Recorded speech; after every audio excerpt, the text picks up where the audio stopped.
Assalamualaikum warahmatullahi wabarakatuh. Alhamdulillahilladzi khalaqal mauta wal hayata liyabluwakum ayyukum ahsanu amala.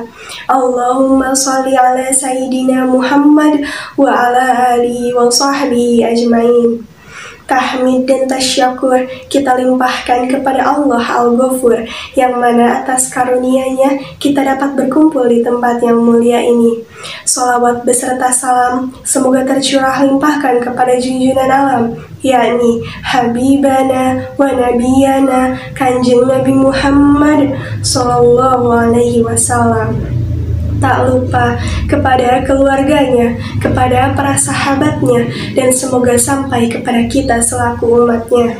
Dewan juri yang saya hormati, dalam kesempatan kali ini saya akan menyampaikan sebuah pidato dengan tema kriteria orang yang celaka. Dalam sebuah hadis dinyatakan ada 6 kelompok orang yang celaka. Yang pertama, ahli ibadah yang celaka, yaitu yang disebabkan oleh kesombongannya. Dalam ibadah, kita tidak boleh ada perasaan bahwa hanya ibadahnya sajalah yang akan diterima oleh Allah. Dan apabila seseorang merasa dekat dengan Allah, bukan berarti bahwa dia boleh menjauhkan diri dari orang lain. Sekarang ini banyak sekali orang baru yang alim sedikit saja sudah menjauh dari masyarakat, merasa dirinya suci dan menganggap orang lain kotor. Sesungguhnya hanya Allah lah yang mengetahui keadaan kita luar dan dalam, maka kita tidak boleh melebih-lebihkan diri kita sendiri dari keadaan kita yang sesungguhnya. Al-Quran pun dengan tegas menentang sikap sombong ini. Bismillahirrahmanirrahim. Fala tuzakku anfusakum huwa a'lamu biman yattaqa.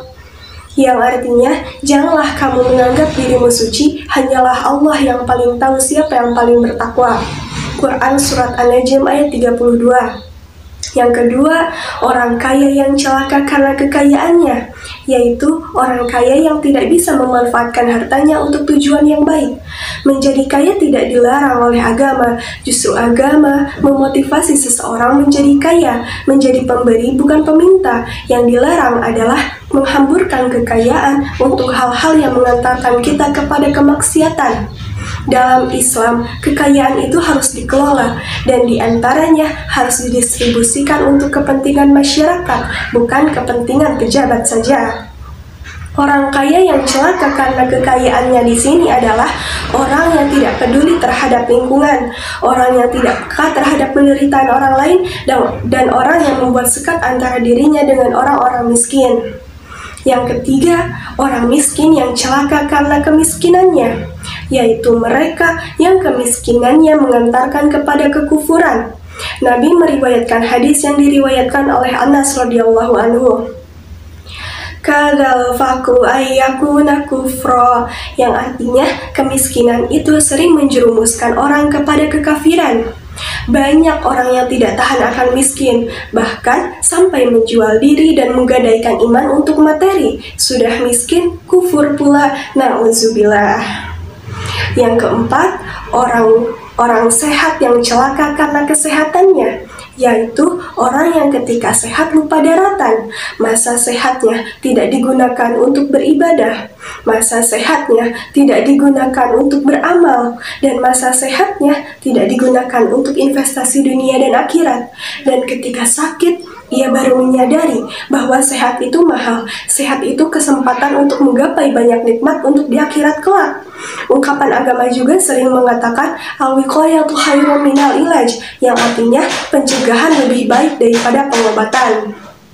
Yang kelima, orang berilmu yang celaka karena ilmunya.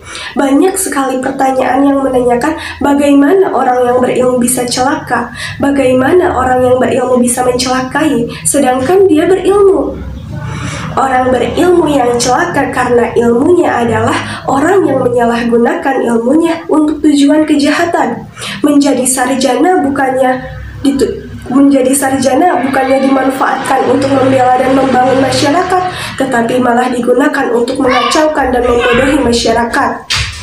Maka dari itu, beradablah terlebih dahulu sebelum berilmu, karena orang yang beradab pasti berilmu, tetapi orang yang berilmu belum tentu beradab. Yang keenam, orang bodoh yang celaka karena kebodohannya. Dalam usul fikih, jahlun atau bodoh itu terbagi dua. Yang pertama, jahlun murokab, yaitu orang yang tidak merasa dirinya bodoh, tetapi dia sok tahu dengan segala sesuatu, lalu menyalurkan kebodohannya itu kepada orang lain dengan tidak ada buktinya. Yang kedua, jahlun basit, yaitu orang yang tidak merasa dirinya bodoh, tetapi dia tidak bergerak untuk belajar, jadi orang ini mutlak tidak mengetahui apapun. Kebodohan itu adalah kegelapan. Orang yang bodoh pasti selalu berada dalam kegelapan. Dia memang bisa melihat, bisa mendengar, bisa merasakan, tetapi dia tidak mengetahui hakikat apa yang ia lihat, apa yang ia dengar, dan apa yang ia rasakan itu. Mudah-mudahan kita tidak termasuk ke dalam 6 kelompok orang yang celaka. Demikian uraian yang dapat saya sampaikan. Terima kasih atas segala perhatiannya dan mohon maaf atas segala kehilafannya. Usikum binafsi bitaqwallah. Wassalamualaikum warahmatullahi wabarakatuh. Waalaikumsalam.